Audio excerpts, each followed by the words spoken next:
யானையுடைய இறைச்சியை சாப்பிடுவது போல ஒருவர் கனவு காண்டாரு.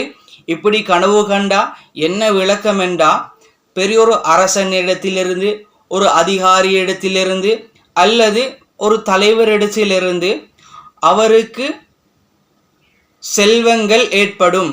அவருக்கு பெரிய செல்வங்கள் யாரும் இந்த வீடியோ தட்டிவிடவானம். என்ன விஷயம் என்றா, எங்களுக்கு நாளுக்கு நாள் பண வீக்கம் குறைந்து கொண்டே போகுது. பண நெருக்கடி ஏற்பட்டு கொண்டிருக்குது. அல்லாஹு தஆலா இப்படியா நெருக்கடிகளை விட்டும் நம்மை பாதுகாப்பதற்கு, பணம் உள்ள ஒரு வசதி அல்லாஹு தஆலா ஏற்படுத்தி கொண்டே இருப்பதற்கு சிறப்பான 6 தஸ்பீகள், சிறப்பான அல்லாஹுடைய 6 திருநாமங்கள், இதை எந்த நேரத்தில் ஓதணும், இதை எப்படி முறையில் ஓதணும் என்ற விஷயங்களை எல்லாம் ஒரு வீடியோ மூலமாக சொல்லி போட்டிருக்கிறேன். அந்த வீடியோ லிங்க் கீழே இருக்குது. கட்டாயமாக பார்த்துக்கோங்க. பிரயோசனமான விஷயம். நீங்களும் பார்த்து பயன்பெறுவதோட உங்களோட குடும்பத்தில் உள்ளவர்களுக்கும் அனுப்பிக்கோங்க.